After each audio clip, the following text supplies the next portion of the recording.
commuting to work, heading to class, or taking a quick break.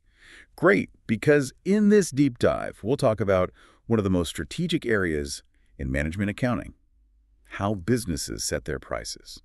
Welcome. Yeah, for anyone studying performance management or, just trying to get a handle on managerial finance, pricing is, well, it's where theory really hits the road, commercially speaking. It's one of those areas where the logic you apply, it can literally make or break a product, regardless of how good the actual thing is. Absolutely. And our mission today really is to get beyond just listing pricing methods. Yeah. We want to kind of pull out the core logic, the strategic thinking behind it all, using the source material or study notes as a base. Right. We're focusing on the concepts the decisions managers face, thinking of pricing less as a calculation and more as maybe the most powerful lever management has. That's exactly the right way to frame it. The source materials really stress this. Pricing is such a critical decision because it sits right at that crossroads, between your internal needs and the external market realities. So you've got your own requirements. Yeah, you have to cover your costs. You need to hit a certain profit target.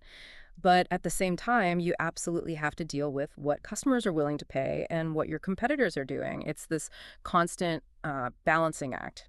It strikes me that if, say, the management accountant gets a cost estimate slightly wrong, okay, that impacts a budget line. But if management gets the price wrong, wow, that could potentially sink the entire product. That's the scale of it. It's so significant. We often talk about the triple effect. The triple effect, okay. Yeah, it highlights the sort of immediate chain reaction. First, pretty obviously, the selling price drives your total revenue. Yeah. That's straightforward. Sure. Second, and this is really key from the accounting angle, the price directly sets the unit contribution you earn on each sale. Selling price minus variable cost. Exactly. And third, that contribution level determines your overall profit and ultimately how competitive you can actually be in the market. And that contribution figure, it's got a huge job, hasn't it? It's got to pile up, unit by unit, enough cash to cover all those fixed costs: rent, salaries, depreciation, the lot. Only once you've cleared that massive hurdle does any real profit start to appear. And that's where, the connection back to cost volume profit analysis, CVP, is just massive. If you decide to drop your price by just, say, 10 cents, doesn't sound like much. No, but that 10 cents comes straight off your contribution margin for every single unit sold. And that instantly pushes your break-even point higher. Right. Suddenly you need to sell a lot more units just to stand still, just to cover those same fixed costs. Exactly. Dramatically increases your risk profile. That sounds like the classic pricing trap people fall into. You might aim for a really healthy profit margin on paper, per unit. But if the market just sees that price and says, nope, too high, you end up selling hardly anything. Or the flip side. You price it really low, shift loads of volume, looks great, but the contribution margin is so thin you never actually make enough in total to cover your overheads. You're busy, but losing money. Yeah. Precisely. And we see it happen. Companies can have, brilliant cost management. They've really squeezed down their material costs. Their labor efficiency is fantastic. But a poor pricing decision just kills the product anyway because the market simply won't accept that final number. The price dictates acceptance almost regardless of internal efficiency sometimes. So it underlines that pricing decisions aren't just about profit per se. They have to align with these other strategic goals, which sometimes even pull in different directions. Absolutely. You're not always just trying to sell the most units, and you're not always just trying to get the biggest margin per unit. The real goal is maximizing total profit, the overall bottom line. While also hitting other targets. Right, like achieving a specific share of the market or positioning yourself against rivals. And this idea of strategic alignment, it's really well shown by the concept of target costing. Think about that Packard-Pleck example in the materials. Yes, the $20 product. Exactly. They decided on a $20 selling price. Now, that wasn't just plucked out of thin air by an accountant. That was a market assessment. Management figured out that $20 was basically the ceiling the most people would pay in that particular competitive market. So the market dictated the price first? Yes. And the moment you set that external price, the market reality, at $20, it puts this huge non-negotiable pressure back onto the internal operations. Because if Packard needed, say, a 40% gross profit, which they did in the example, then that $20 selling price instantly tells you the target cost can't be more than $12. Right, 60% of $20. So the whole traditional cost-plus idea gets flipped on its head. Price isn't the end result of adding up costs anymore. No. The market price is the starting point. And then the entire effort inside the company design, production, purchasing has to somehow meet that $12 target cost. And if the initial estimates come in higher, say $14, Then the product's basically dead in the water unless management can find $2 worth of savings somewhere. Or they have to accept a lower profit margin, which might not meet their strategic goals either. it really makes that pricing decision the first critical gateway. It determines if a product's even feasible based on what the market will bear and what you can realistically make it for. Okay, so given pricing is this crucial balancing act, we need some way to think about all the different forces pushing and pulling on that final number. Management accountants often fall back on the 3 C's framework. The 3 C's, right? I remember this: costs, customers, and competitors. That's them. And they don't just sort of nudge the price. They really define the playing field, the boundaries within which you have to operate. Okay, let's take them one by one. C1, costs. Costs. This is your foundation, your absolute floor. Costs set the minimum price level. In the long run, you simply cannot survive selling below your total cost to produce and sell the product. Makes sense. You just bleed cash indefinitely. Exactly. It's the long-run survival boundary. And when we talk about costs for pricing, it's not just one number, is it? Different definitions matter for different situations. That's a key point. We usually look at 3 main types. First, there's full cost. Oh. This is the one most people think of initially. It includes all the direct stuff materials, direct labor, variable overheads, plus a fair slice of all the fixed overheads. Think rent, depreciation, admin salaries, all allocated down to the unit level. Pricing based on full costs. Yeah. It feels safe, doesn't it? Like you know you're covering everything, fixed and variable, assuming you sell the volume you expect. It does offer that long-run assurance, definitely. If your volume forecasts are right, you should recover every penny spent. Okay, what's the second type? Second is marginal cost. This just looks at the extra incremental cost of producing one more unit. So usually that's just the variable costs, the materials, the direct labor, the variable overheads that directly increase with production. Right, ignoring the fixed costs, because they'll be incurred anyway, whether you make that one extra unit or not. Precisely. This is really important for short-term decisions, like, should we accept this one-off special order? Here, the marginal cost is your absolute minimum price floor. Anything above that makes a positive contribution. Got it. And the third one? The third one is probably the trickiest, but often the most important for really sharp strategic thinking. Opportunity cost. The benefit foregone. Exactly. This isn't about cash you pay out. It's about the value of the next best thing you have to give up when you choose a particular course of action. Like if taking on a new project means you can't do another profitable one. Perfect example. Ignoring opportunity costs can lead managers to make decisions that look profitable on paper for that one project, but actually make the whole company worse off because they sacrifice something even better. Okay, so costs set the floor. What about C2? Customers. Right, customers. If costs are the floor, customers effectively set the ceiling. They determine the maximum price they're willing to pay. And this is all about perceived value. Entirely. It's about perceived value and demand. It forces management to really think about the market psychology. For most things, we see that inverse relationship. You push the price up, demand tends to fall. The critical question for managers is understanding how much it falls. What's the slope of that curve?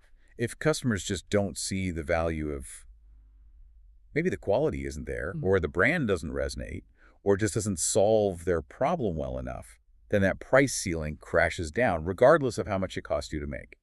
If the value perception isn't there, the demand collapses. This must link to price sensitivity, elasticity. Absolutely. We'll dive deeper into elasticity later, but even just conceptually, the accountant needs to understand the customer. Are they buying a must-have item, or there are loads of alternatives? Do they care more about saving time or saving money?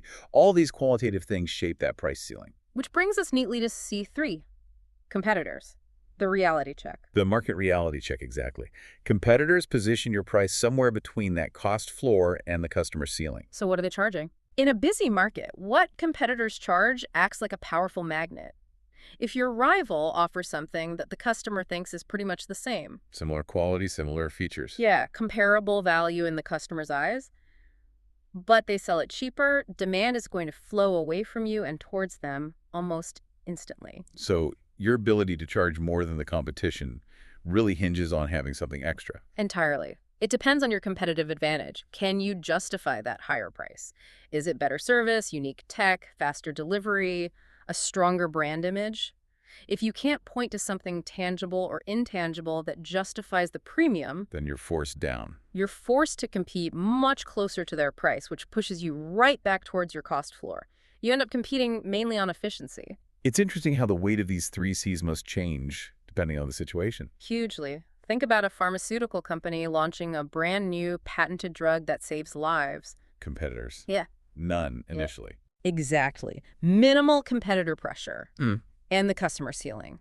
The perceived value is immense. They can charge a very high price. Okay. Now, contrast that with someone making, I don't know, standard nuts and bolts. Loads of competitors. Product is basically identical. Right. In that scenario, the competitor price is almost everything. The customer ceiling is effectively set by the cheapest comparable alternative. So the company has to focus relentlessly on keeping its own costs the floor as low as humanly possible just to survive. So management's job is partly figuring out which C's is driving the bus at any given time. That's a huge part of the strategic analysis, yes. Yeah. Which factor is dominant right now for this product in this market? Okay, let's shift gears now and look at the actual methods managers use to set prices. Probably the most, well, traditional and maybe simplest starting point is the internal one, cost plus pricing. Yeah, cost plus is kind of the default for a lot of businesses, mainly because it feels straightforward and, fair. The basic idea is simple. You figure out your cost per unit, and then you just add a standard percentage markup or sometimes a fixed profit margin to get your selling price. Sounds easy enough. It is, conceptually. But the immediate question, the complexity, comes when you ask, okay, which cost are we actually using as the base for that calculation? Right. Back to the different cost definitions. So first up is full cost plus. Exactly. This uses the total cost, the absorbed cost, so all the variable costs, plus that allocated slice of fixed overheads and non-production costs we talked about. What's the upside here? The main advantage is a feeling of security, I suppose, stability. It gives you this sense that as long as you sell the number of units you plan to sell, you will cover every single cost the business incurs. So it safeguards solvency in the long run.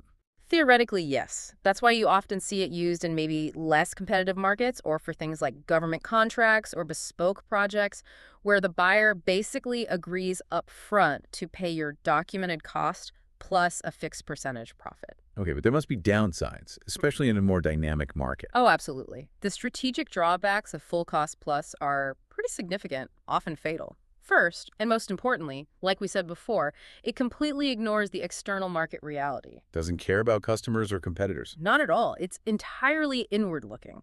It calculates the price based purely on internal costs and a desired profit margin. And the risk there is. You could end up with a price that's just totally unacceptable to the market. If your full cost plus, say, a 20% markup comes out at $100, but everyone else is selling something similar and just as good for $75, You sell nothing. Exactly. Your careful cost calculation becomes completely irrelevant because the market rejects the price. That makes sense. Any other big issues? Yeah, there's another subtle but important one. It can actually discourage efficiency. Well, if the selling price is just automatically calculated based on whatever the actual cost turns out to be, where's the incentive for managers in production or purchasing to really drive those costs down? I see. If materials get more expensive, the price just goes up to cover it. Right. The company just tries to pass the inefficiencies straight onto the customer. And in today's world, that's a luxury very few businesses can afford for long. Customers will just go elsewhere. Okay, so full cost plus has its place, but lots of dangers. What about the other cost base? Marginal cost plus. Right. This approach bases the price on the marginal cost. Remember, that's usually just the variable costs of making one more unit. The markup you add here isn't trying to cover all costs in that one price. It's designed purely to make a contribution towards covering the total fixed costs and then hopefully generating some overall profit for the business. So this sounds more like a short-term tactical tool. It's brilliant for that, yes. Especially if you've got spare capacity machines sitting idle, workers not fully utilized. Like for a special one-off order. Perfect example. If a potential customer comes along with a big one-time order, maybe from overseas or outside your usual market, the absolute rock bottom price you could accept is your marginal cost. Anything above that is good news. Anything above marginal cost generates a positive contribution. It uses capacity that would otherwise be wasted and helps cover those fixed costs that you'd be paying anyway. So it directly improves your short-term profit. Seems very useful in the right circumstances. What's the catch? The danger is pretty clear. You can't run the whole business like this forever. While it's great for specific tactical plays, if the total contribution you earn across all your sales, using marginal cost pricing or otherwise, doesn't end up being enough to cover the total of all your fixed overheads, the business will eventually fail. So it's a tool for special cases, not the main strategy. Generally, yes. It's not a sustainable model for your core business pricing in the long run. You have to cover those fixed costs somehow. Okay. Now, what about that third cost concept? Opportunity cost. How does that fit into pricing? Opportunity cost plus. Right. This isn't really a separate method like full cost or marginal cost plus. It's more of an enhancement, usually applied within a marginal costing framework. It brings the concept of relevant costing right into the pricing decision to make sure you're making choices that are good for the whole company. Remind me again, opportunity cost is the value of what you give up. Exactly. So for the accountant figuring out a price, especially for a special order or a new venture when resources are limited, the relevant cost isn't just the cash you'll spend, the marginal costs. It also includes any profit or contribution you have to sacrifice from your existing operations to make this new thing happen. Okay, can we walk through an example? This feels important. Sure. Let's say we have AlphaCore again. They've got a fixed amount of machine time available each month, say 1,000 hours. Okay. And they're currently using all 1,000 hours making product A, which earns them a contribution of $50 for every hour of machine time used. And they're fully busy and making good money on product A. Right. Now, a potential new customer comes along and wants a special batch of product B. And making product B would require 100 hours of that same fully utilized machine time. So they can't do both. They have to divert time from A to B. Exactly. There's a resource constraint. So the accountant needs to figure out the minimum price for product B, what costs are relevant. Well, the materials for B, the direct labor for B, the variable overheads for B. Yes, all the marginal costs for product B itself. But what else? The lost contribution from product A. Bingo. If they take this order for B, they lose 100 hours making A.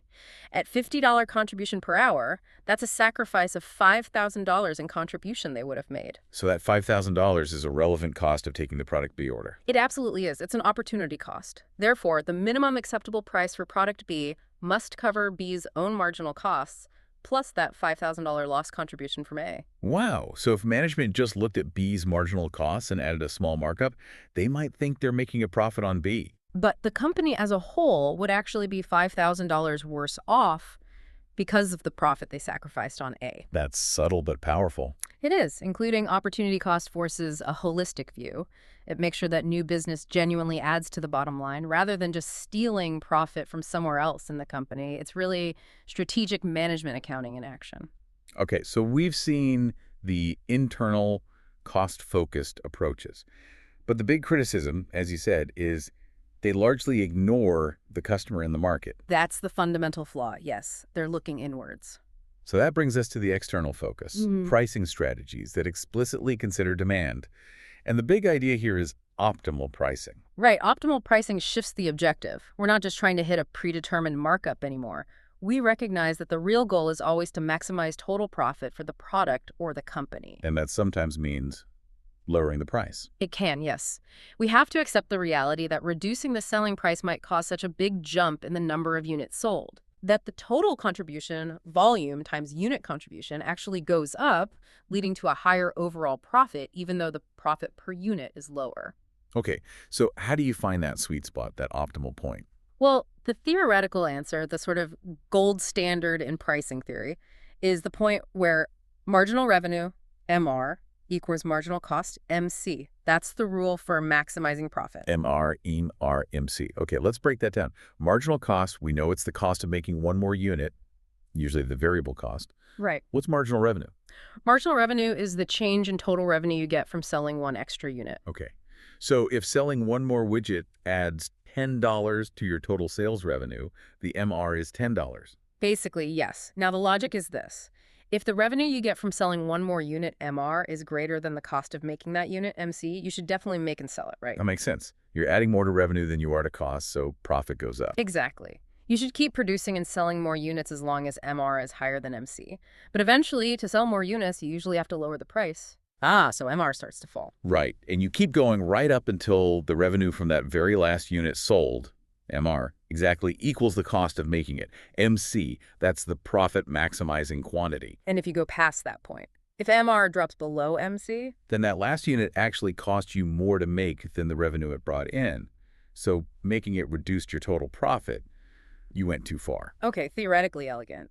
But how on earth do you know your marginal revenue curve in the real world? That depends entirely on how customers react to price changes, doesn't it? Precisely. Which brings us straight to another fundamental concept, price elasticity of demand, or PED. Elasticity, right. This measures how sensitive demand is to price changes. Exactly. It's the crucial piece of information that lets you predict what will happen to your revenue if you change your price. It connects price to demand response. And the calculation, conceptually at least, is percentage change in quantity demanded divided by the percentage change in price. That's the one. And the result tells you a lot strategically. Okay, so if demand is elastic, that means a high PED number, like greater than 1. Yes. High elasticity means customers are very sensitive to price changes. Think about things that aren't essential or have lots of substitutes or maybe luxury goods. So if I raise the price by, say, 10%, Your demand might fall off a cliff, maybe drop by 20% or 30%. A small price increase causes a large drop in quantity demanded. okay, so what's the strategic takeaway if demand is elastic? Generally, raising prices is a bad idea. It'll likely decrease your total revenue because the drop in volume outweighs the price increase. But lowering prices might be good. Potentially, yes. Lowering the price could lead to such a big increase in volume that your total revenue actually goes up significantly. Okay, makes sense. What about the opposite? Inelastic demand, that's a low PED number, less than 1. Right. Inelastic means customers are not very sensitive to price changes. Think necessities, basic food, electricity, maybe petrol in the short term, or highly specialized industrial parts with no alternatives. So here, if I raise the price by 10%, Demand might only dip by, say, 2% or 3%. People still need it or have no other choice, so they largely keep buying even at the higher price. and the strategic implication here is, This is usually where companies like to be. If demand is inelastic, raising the price will almost certainly increase your total revenue because the price goes up, but the quantity sold doesn't drop much. okay, assuming costs stay roughly the same, that means more profit. Exactly. That's why monopolies or suppliers of essential goods can often be very profitable. They face inelastic demand. So understanding PED helps managers move from just guessing about price changes to actually calculating the likely impact on revenue. It's a vital input, yes. Now, to make this a bit more concrete, especially for exam purposes, the study materials often introduce that linear price-demand equation.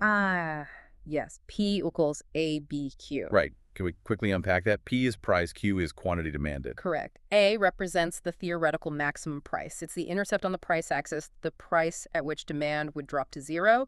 Nobody would buy it if it cost A. Okay. And B, that's the important one. B is the slope of the demand curve. It tells you exactly how much the price P has to fall to sell one more unit, increase Q by 1.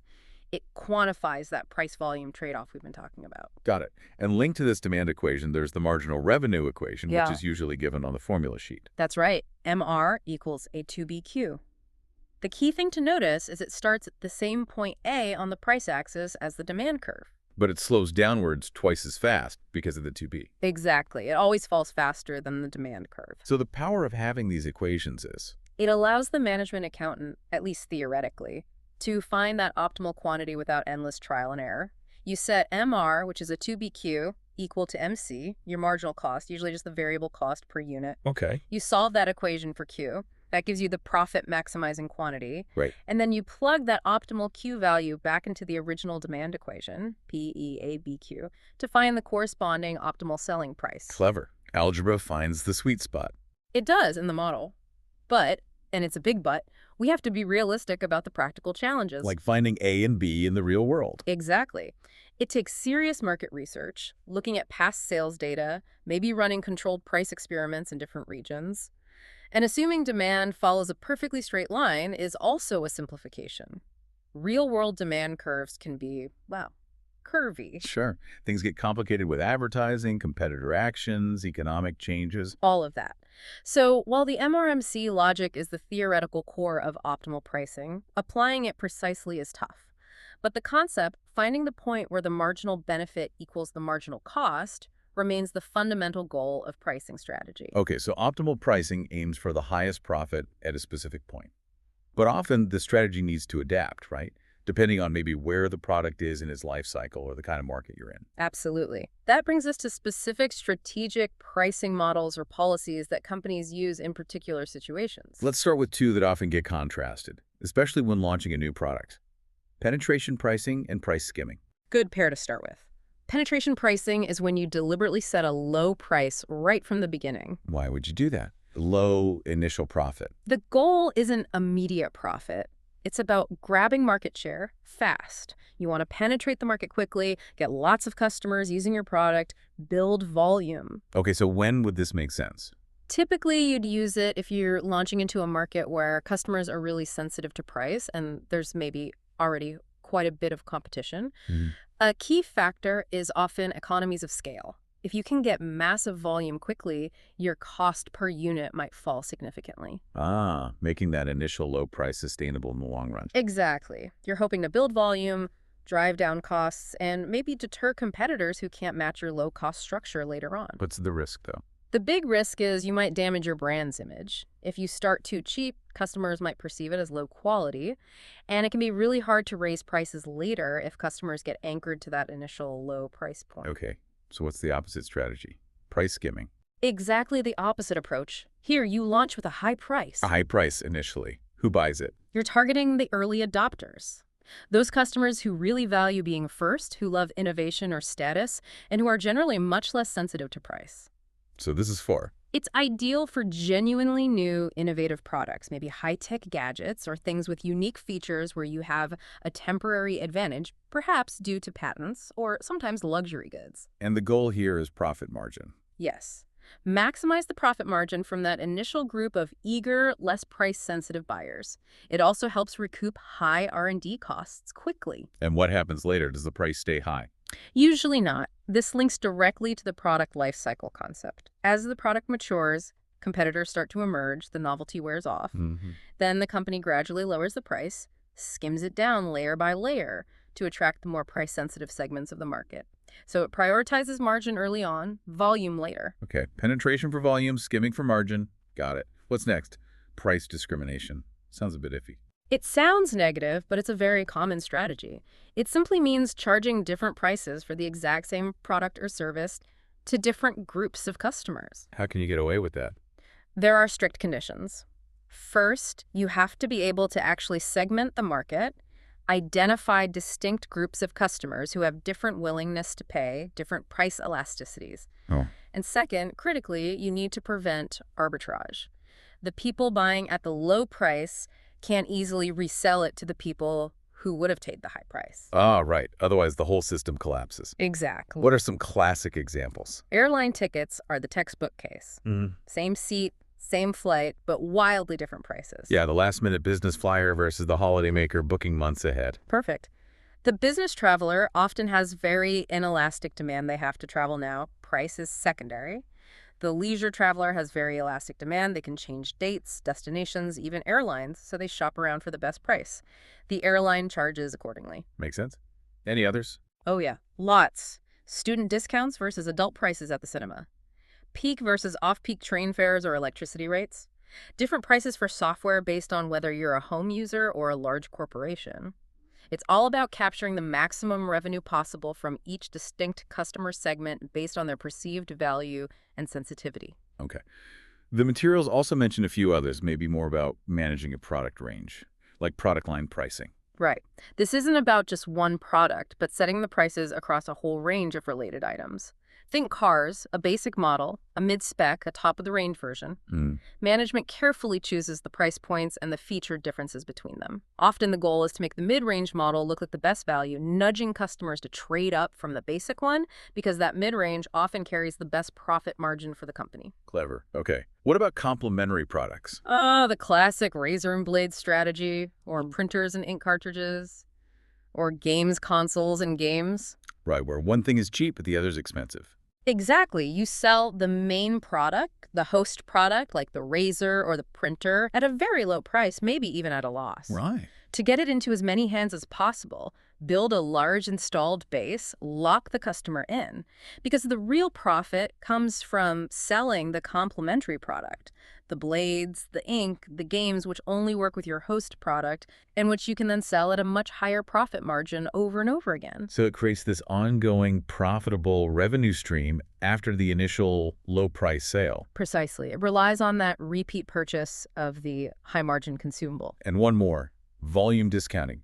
That sounds pretty straightforward. It is, but it's still strategic. It's simply offering a lower price per unit if the customer buys a larger quantity. Like a buy one, get one half price kind of deal. Could be. Or just tiered pricing. The more pallets you buy, the lower the price per pallet. Why do it? Strategically. It encourages bigger orders, obviously, which can improve production efficiency and reduce selling cost per unit. But it also builds customer loyalty. If a large customer gets a good discount from you, they're less likely to split their business among several suppliers. You lock in a bigger chunk of their demand, so you trade off a bit of margin per unit for higher overall volume and greater customer commitment.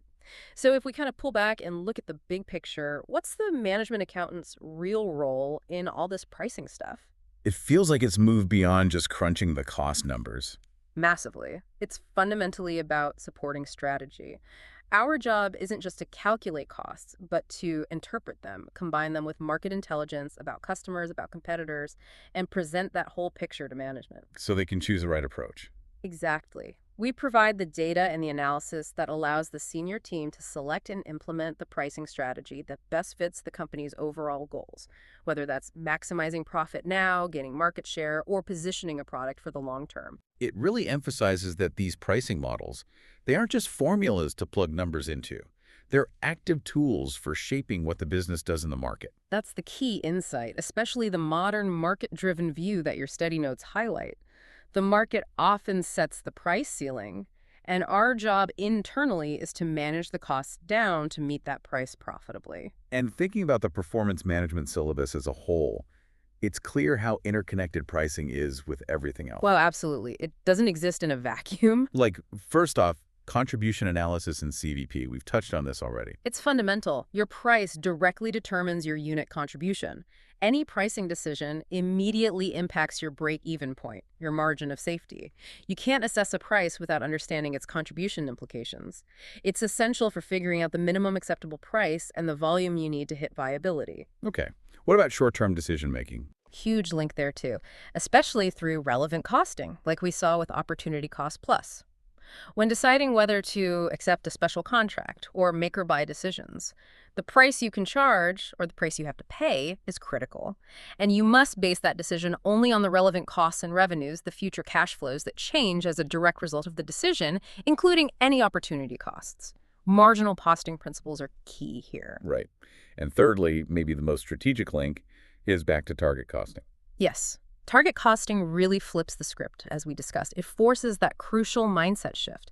The market tells you the price you can realistically achieve, the target selling price, and that price, minus your required profit margin, dictates the maximum cost you can afford, the target cost. And if your current estimated cost is higher, then the strategy dictates the next step. There's no wiggle room on the market price. So either you find ways to engineer the cost down to meet the target through design changes, efficiency improvements, better sourcing, or you have to conclude that the product simply isn't viable at that target price, and maybe you shouldn't launch it at all. Pricing drives the cost management imperative.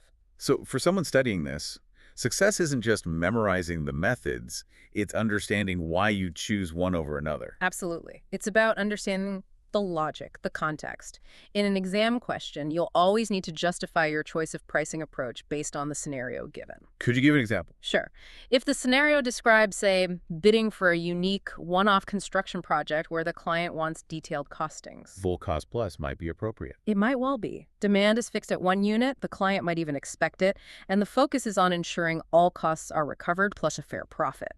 But if the scenario is about launching, say, a new mobile game into the App Store, Cost plus is useless there. pretty much irrelevant. The market is saturated, price sensitivity is high. You'd probably be thinking about penetration pricing to get downloads and visibility, or maybe some form of freemium model, or perhaps optimal pricing if you could somehow estimate the demand curve based on advertising spend and initial user data. The context dictates the strategy. Always. Is the market crowded or empty? Is the product unique or standard? Are customers price sensitive or value driven? Are you aiming for quick share or long-term margin? The accountant's job is to provide the insights that let management answer those questions and pick the right pricing tool for the job. Hashtag outro. And that's pricing, really, one of the smartest, most powerful tools management accountants have to shape business strategy and drive profitability. We've covered a lot of ground, from the fundamental 3 Cs to specific models like cost plus, optimal pricing, skimming, and penetration. Hopefully breaking down the logic behind each approach and seeing how they connect to things like CVP and target costing makes it all feel a bit more integrated. Definitely. Now, before we wrap up, you mentioned that theoretical ideal, getting price to the point where MR equals MC to maximize profit. And historically, that was really hard to do accurately because getting real-time demand data was difficult and expensive. Exactly. It was often based on historical averages, surveys, educated guesses. But think about today, with the explosion of big data and sophisticated analytics, something the wider syllabus touches on. Right. Companies like Amazon, airlines, even supermarkets, they now have access to incredible amounts of real-time data. They can see instantly how tweaking a price for a specific customer group or in response to a competitor's move affects demand, literally minute by minute. So does that mean they can get much closer to achieving that MRMC optimum? Potentially, yes. This technology allows for dynamic pricing on a scale never seen before.